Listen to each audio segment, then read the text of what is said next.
I am thrilled to have my amazing guest with me today, Madeline Enervold. Madeline is a licensed clinical social worker who provides therapy for young adults and adults navigating anxiety, depression, maternal mental health, fertility challenges, parenting concerns, and women's issues. She also offers LGBTQ support and helps clients through major life transitions. Madeline earned her Master of Social Work from Aurora University and brings a strong belief in the importance of community and connection to overall well being. With over 5 years of experience in private practice, community mental health, and outpatient settings, Madeline supports clients through every stage of life. Thank you so much for joining us, Madeline. It's an absolute pleasure. Thank you so much for having me. I'm so excited. Thank you for all that you're doing for mental health and for all the support that you are giving to everyone. It's so needed in today's world.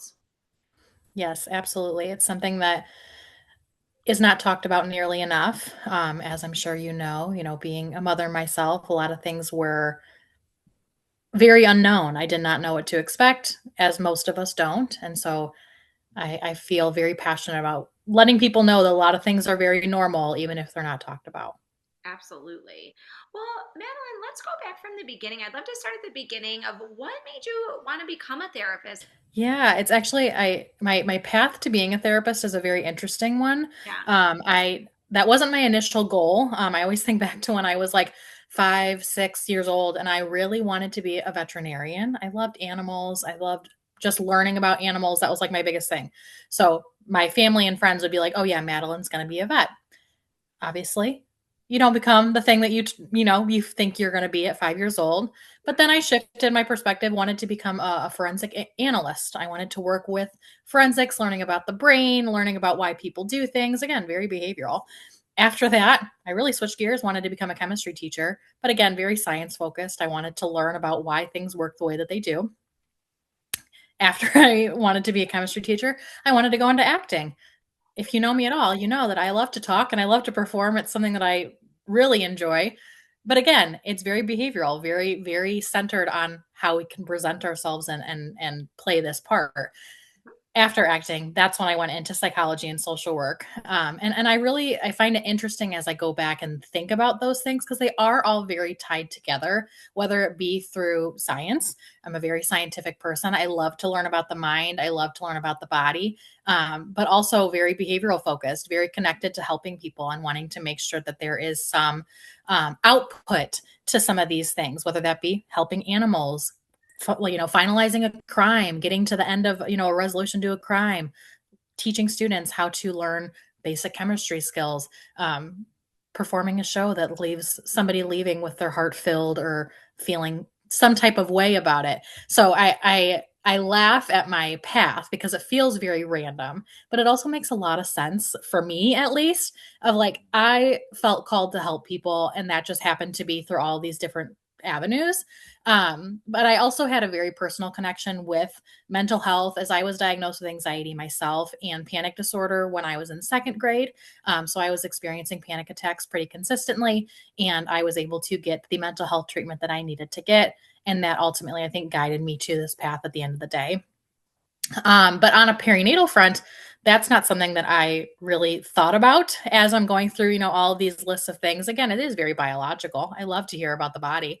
But I think when it first started is when my oldest nephew was born. I was in seventh grade, very transformative time to be in middle school and to learn about how people are brought into this world. I think that really kind of impacted me. And I think often about how fascinated I was with pregnancy, postpartum, parenting in general from a very young age. And so I kind of weave that through too of, again, very focused on helping other people, connecting with other people. Human connection is something that I really value. And so it's an interesting path, but it's a authentic path, I would say. Mm, I love that. I think that's so like our lives. I like how you say an interesting path, but an authentic one. Like finding Mhm. ourselves. It's rarely linear. I feel like we like think it's gonna be like one step of like in just this very easy two-dimensional kind of path that it seldom is. More about mental health and why is that so I important? find it very interesting. that mental health is so separated, Yeah. because mental health is health, right? It is a subsection of health, of course, but we talk about it very differently than we do about like gastrointestinal health, skin health, heart health. Like all of these things are different forms of health, but why is there such a stigma towards our mental health, our brain health? Our brain is just another organ, right? Just in the same way that all of our other organs can malfunction. We can have rashes on our skin. We can have IBS. We can have a heart condition. We can have all of these different things. And those are considered more normal than something going on with our brain. Mhm. I like to believe that many people think that their brain is supposed to have it all together because it is the nucleus of the cell, right? It's the thing that tells us all what to do. It's supposed to keep my body alive and keep my body moving. But again, we're not robots. We have to operate with the organic nature of our body. Our brains are going to do the same thing any of our other organs are going to do. We have to be able to take care of that piece as well. It does look a lot different than our other forms of health. It doesn't necessarily mean that we go through the same paths, but it is healthcare. If we want to take care of our body, we have to take care of our mind as well. Mm. I think that's so well said. Absolutely. Madeline, I think it's interesting that there's so many different approaches to talk about mental health. I mean, as I read your bio, there's just so many different techniques. And I'd love for you Mhm. to kind of tell us more about, whatever you'd like to share about those type of approaches, Yeah. and what one may be helpful for versus another. Sure. There's so many, like we are such a growing field, which is incredible. Like we are learning so much, like at such a rapid rate of like what is most impactful for one person might not be the most impactful for another. And so I'm considered what you would call an eclectic therapist. I pull from all the things. I try to stay as much on top of things as I possibly can. Again, we're a growing field. We constantly have to learn and learn new tactics and learn new strategies.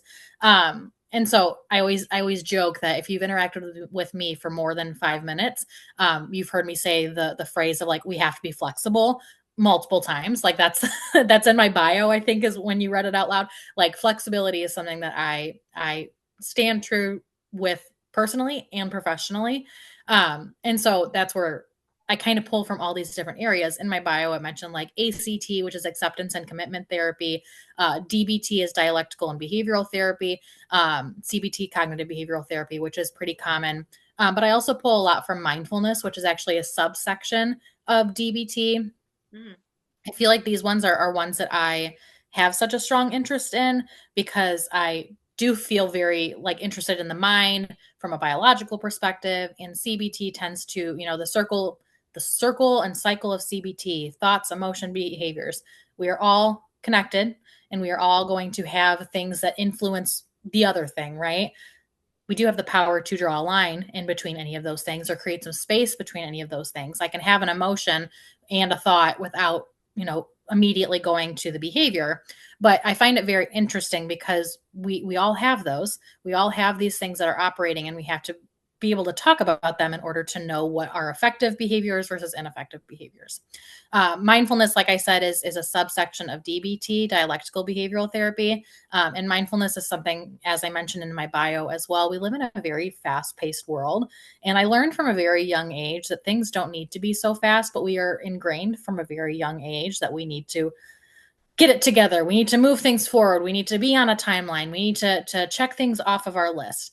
And while, of course, productivity is important in some scenarios, it's not everything. So, how can we slow down when the world feels like it's spinning a little bit too fast? How can I counteract that urgency within myself and within, I can't control the external urgencies that might come up, but I'm going to be able to control the internal urgencies. Now, I work a lot with folks that are dealing with anxiety and depression. So, DBT, CBT, mindfulness, ACT, those are very common practices for those two types of challenges that somebody might focus on. DBT is also well known for treating borderline personality disorder, bipolar disorder. It is very skills based, but it can be really impactful for many other challenges that are out there because it's a way to build skills of emotion regulation, distress tolerance, mindfulness, like I said.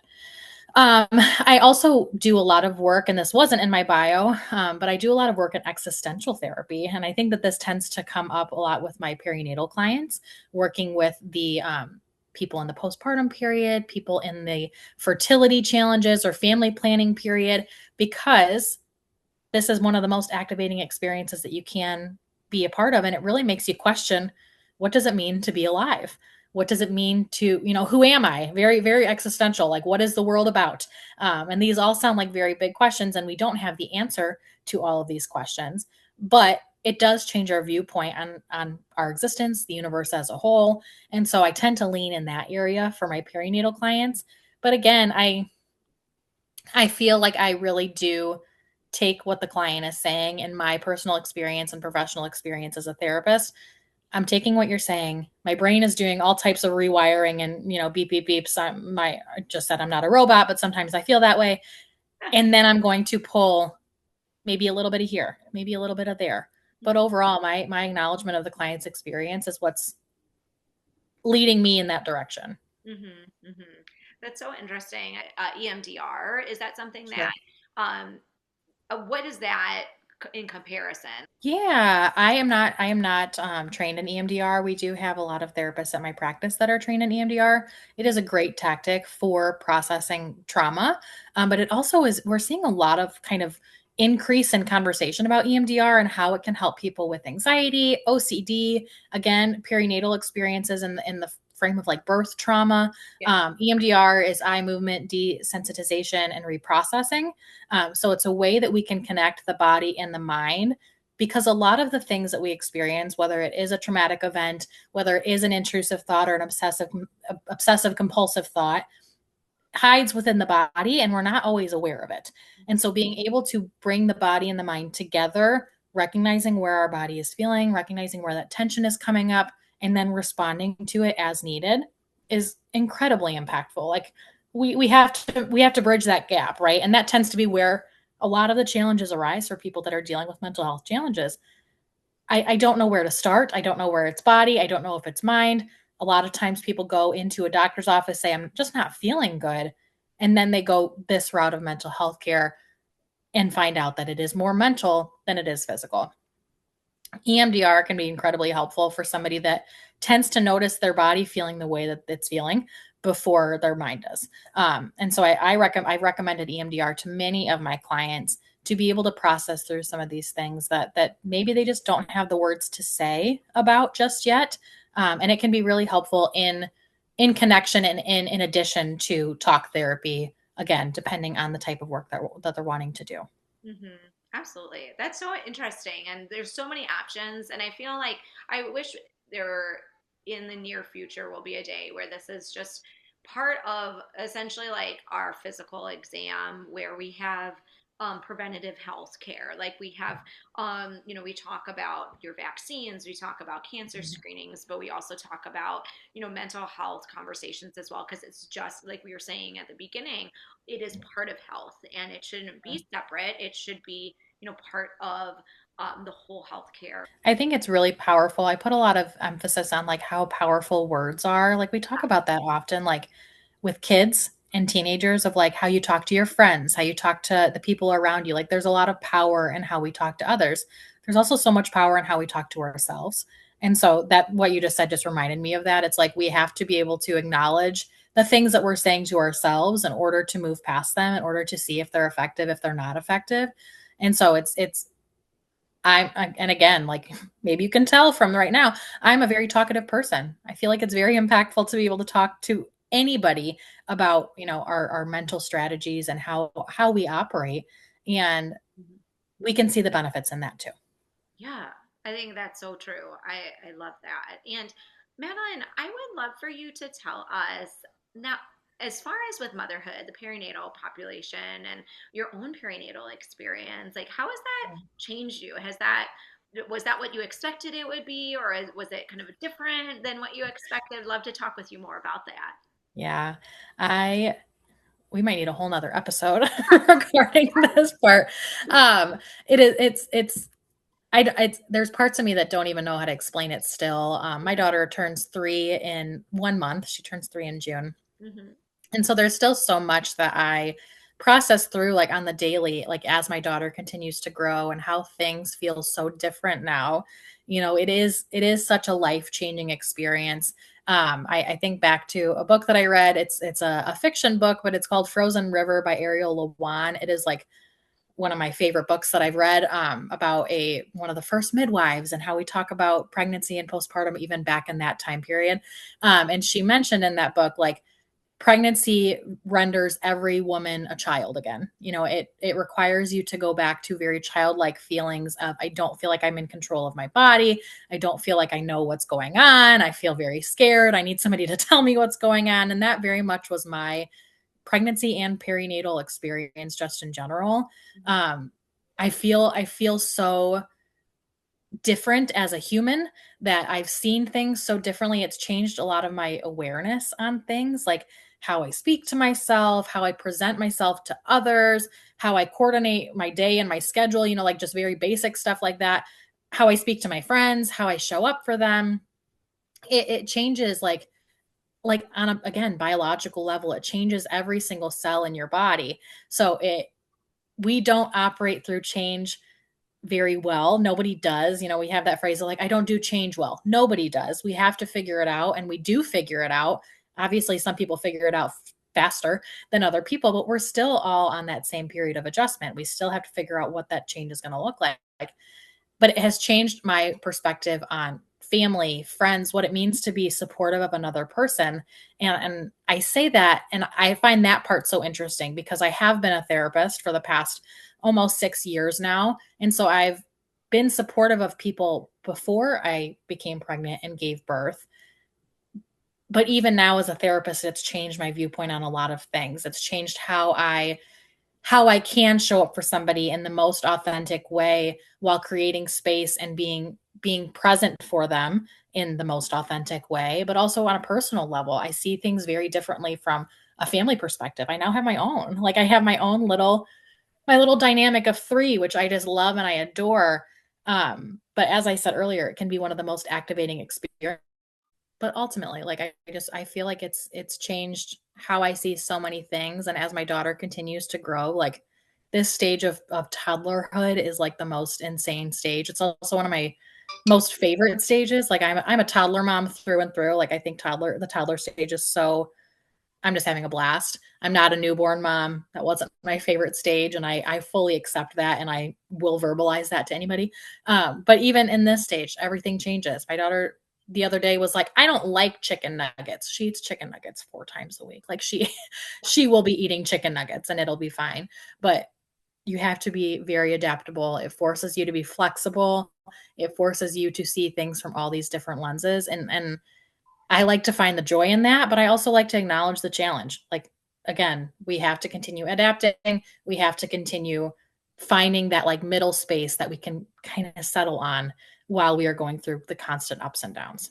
I love that. And I love that, like, adaptability, the flexibility. And that's like so much of where learning lies. Our kids sometimes are our best teachers with that. Absolutely. I think that just ties in like what we watch these littles who just join the world, right? They don't know all the societal pressures that, we as adults feel. And it's like they are the blueprint and we want to use some of that. Like, Mhm. my kid is the most friendly kid, where she will see a kid on the playground, never have seen them before, and spark up a conversation, tell them they're doing a great job. Like, it makes me want to cry my eyes out because it's so sweet. But why can't we do those things as adults as well? And I really try to take, she is the biggest teacher, and she leads me in the directions that I never thought I would go before.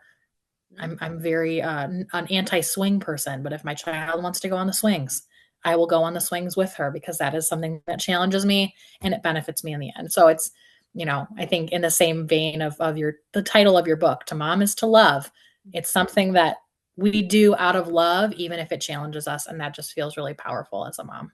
Absolutely. Yeah. It's like, it's living that verb. It's living, and I think, like you're saying, this whole like, inner child aspect of motherhood that I really did not even know I was going to be experience of how, Mhm. and I love pediatrics prior to becoming a mom. I worked so much with kids, and we would do so many developmental exams. And that's like when I, thought about it from an inner child standpoint, where it's like, why do we not do this, when we're adults? And I feel like our Mhm. kids bring it out more, but like, like, why are we not asking, what do you like to do for fun, as opposed to how often do you exercise? Or what are Mhm. your hobbies? Like, how are you speaking to one another? Like, what are you reading? What are you learning? How are you socially? Like, these things stop when we turn 18, 21, or whatever, but we're always learning, we're always growing. And I think that's just so amazing about motherhood. I feel like I can go on and Mhm. on about how, like, our kids are so much of our best teachers. We teach Mhm. them so much, but like, gosh, the things I have been forced to learn with motherhood, and the things that my Mhm. kids teach me every day, is just like, I could never learn in a classroom ever. No, it's so valuable, and it's isn't that the joy of life too, like being able to learn and continue to find out new information, that there's if we finish learning anything and on any subject in any capacity, it's like, what is the point? And I bring that up with, again, the existential therapy. It's like, what is the point of our existence? This. It's to ask questions and to learn new things and to connect with other people. And it feels very fulfilling to be able to do that personally and professionally. Oh, I love that. Choir connection. Like, we don't live in a vacuum. Are dependent on other people in order to exist fully. Of course, we have the opportunity to be hermits and not have any human interaction ever, and people still survive that way. Of course, there is physical, physically surviving versus mentally thriving, right? And if we're able to connect with other people, whether that be people in the same stage of life as us, people in a different stage of life as us, being able to see the difference is the learning experience. To be able to say my experience isn't the only experience, to step outside of myself, see what I can do for other people. How can I support my other postpartum friends or my people in the perinatal period? And that's more specific, of course, but that phrasing, it takes a village. In order to be a part of a village, you have to be a villager. And so I find that very, very impactful of, like, just, again, not even on a perinatal level. In general, we require human connection no matter what. Oh, so true. Absolutely. I would love you to open up the floor. What would you like to, is there anything else you'd like to share with us? Anything that you feel like would be helpful for us moms to go about our day, or from a mental health perspective, or even from like a theater perspective? I really want to learn more about your stage presence as well. Yeah, I mean, that is a whole different side of my existence, and I could, again, we could talk for hours and days about some of these things. So I just want to say I've been really enjoying talking with some of these things. I think that at the end of the day, I really like to bring that focus of, like, your existence matters, your existence is your existence, and how can we build up that strength? Coming from a theater background, like, I used to work with kids, what feels like eons ago. I don't work with kids as much anymore, as I've transitioned more into the perinatal period. But I used to do drama therapy, and I try to explore that with my adults as well. Obviously, everybody is different in their ability to share from a theatrical perspective. I know I joke that I'm a little bit of a weirdo when it comes to the theater stuff. I'm very open to trying new things in that space.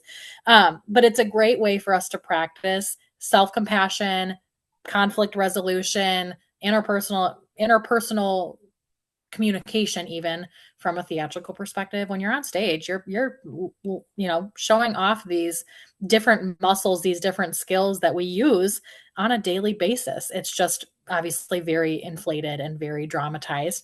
But we talk about, like, TV shows. We watch TV shows and see all these things happening, and we have an emotional reaction to them. So what could be the benefit of practicing some of these? And it, again, kind of goes back into, like, behavioral therapy of, like, how can I practice and role play these things? But I find it very, very interesting to explore the theatrical side of how I incorporate that within therapy. Again, I'm a very outgoing person. I could talk for hours. That's to my benefit or to my detriment, depending on who you're talking to, right? But ultimately, like, I feel very excited in discussing these topics today of, like, how can somebody take this information and absorb it, knowing that they can do whatever they want with it, right? They can absorb it and they can go down a different path. They can absorb it and maybe that path takes them to therapy themselves of like, wow, I could have talked about this with somebody else. I could have explored this with somebody else. This is normal to be able to talk about some of these things. And I think that's ultimately just my goal is to provide normalcy to so many things that we experience on a daily basis, but nobody's talking about. Mm. Absolutely. I love that. And I love like just that visualization of the stage and you're kind of like opening up mental health on the stage essentially of saying like you can like I think like when we feel like sometimes when we have these thunderstorms in our head we don't really realize that the damage sometimes like from physical storms, the community helps with that. Community Mm-hmm. pick up, help each other out. But when you have a mental thunderstorm, you don't necessarily think about community as much. You don't, but it Yeah. can be just as difficult. And you sometimes, I feel like with shame, there's some self shame that I feel like, I have had, with just talking about anxiety or maybe OCD stuff. But then when you, decide to kind of like open up just a little bit and not go inward and go outward. It is kind of Yeah. like being on the stage and like, but in a way of like opening up, like you're opening Mm-hmm. it up to help and like to the light and all of that. And all of it ties back to vulnerability. Whether we're being vulnerable in one room with one other person or whether we're being vulnerable on a stage with 4,000 people in the audience, like that is something that vulnerability is a skill. It's something that we have to learn and it is uncomfortable because learning is uncomfortable. We don't grow out of situations where we don't feel challenged. We grow out of the challenges. And so being able to be vulnerable internally and externally, vulnerability benefits other people, of course, but it mainly benefits you. I can sit in front of, again, an audience of 4,000 people. And if I'm not being authentic to myself, one, other people can notice that, but also, does it do me any service? Is it giving me the output that I'm wanting it to give? Or am I just going through the motions? Am I just doing what I'm being told to do? It's not a very mindful act to not be vulnerable. Yeah, I love that. And I keep bringing up the performance aspect, just like with my, like I think about like with my music background that, Mhm. I was such a perfectionist with music. I mean, I don't play as much as I used to, nearly as much.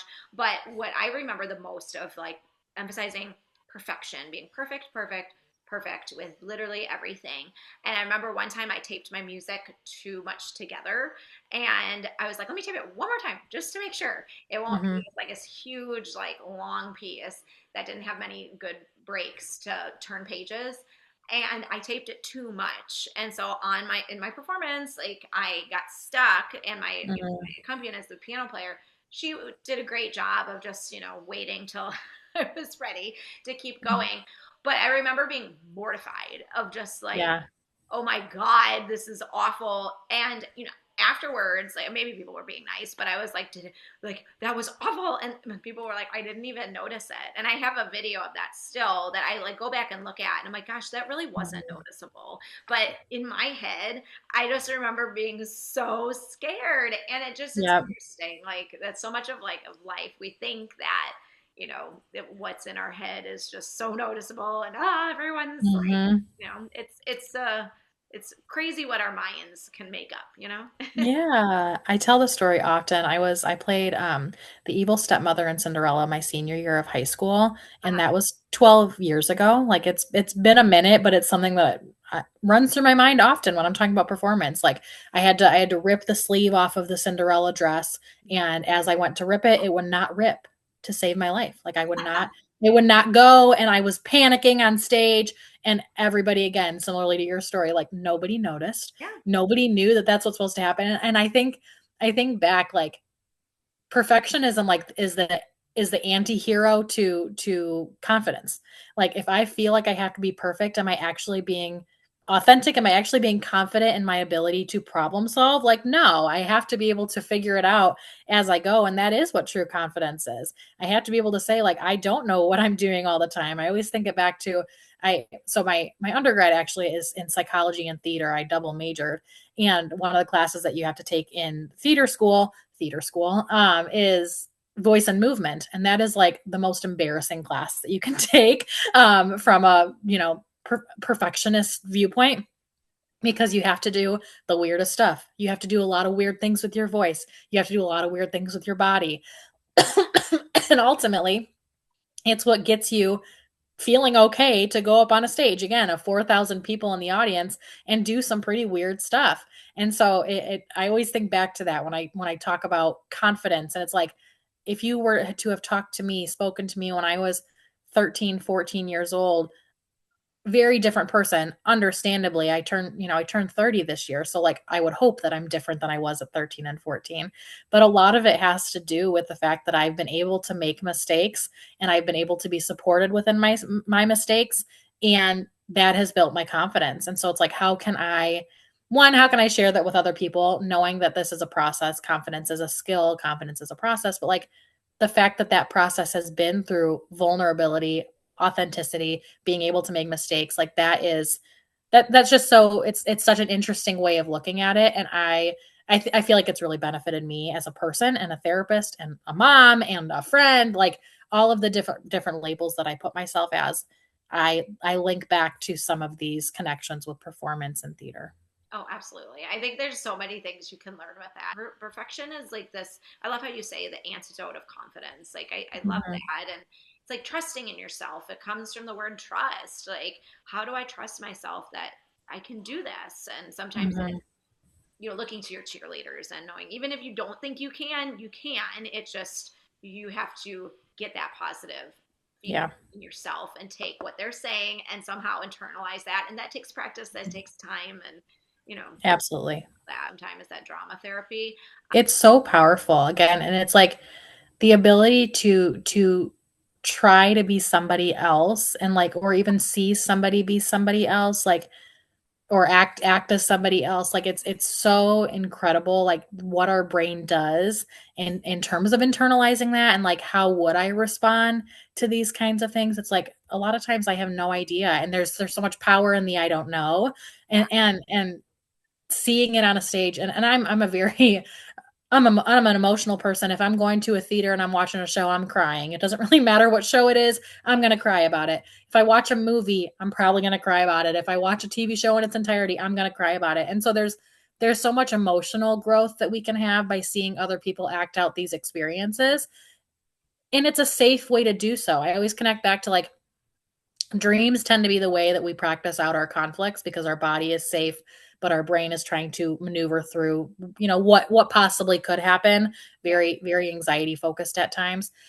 Drama therapy can be the same way, but it is very, I'm awake, I'm aware, I can make changes to this, I could be a participant in this, I can see what is going on and what could be happening, while also experiencing, what is coming up for me. How do I notice this in my body? How do I notice this in my mind? What thoughts are happening for me right now?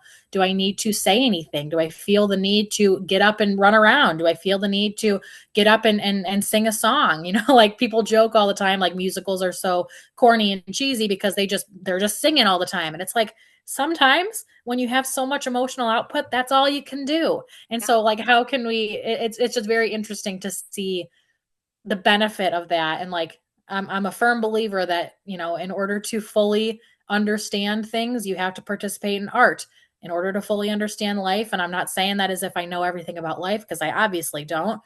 You have to participate in art. And how can we do that, in a safe space? Oh, love it. To wrap up here, I would love for you to share with us where we can find you, where we can learn more, if we want to connect with you, or anything else you'd like to share before we go today. Yeah. Well, again, just thank you so much for the time. I've loved chatting with you. These are some of my, again, most important topics in my life. So I just love being able to put it out there and share with other people. I'm currently at Counseling Works, a practice in Shorewood. We have locations in Naperville, Lamont, and Frankfurt. I see people clients in person and via telehealth. So I have a lot of great flexibility to meet people however they want to attend these sessions. But we also have just, and I'll fully plug my practice. We have so many great clinicians that really care. Like there's nothing nothing more I can say about them besides the fact that they care about their clients. They want to show up for their clients. And so if anybody's looking for a therapist right now, please give us a call. I also am on Instagram. I'm building my own platform as I continue through this process of being a therapist and a mom. My handle is at the clinical mom. And so feel free to reach out to me that way if you're wanting to learn more about any of these topics that we've discussed today. Absolute pleasure. Thank you so much for chatting with us today and learning more about you. And I absolutely loved it. And I hope you have a fantastic day. And I hope everyone who's listening does as well. Thank you so much. Yes, everybody have a great, great day. Enjoy your summer. Thank you.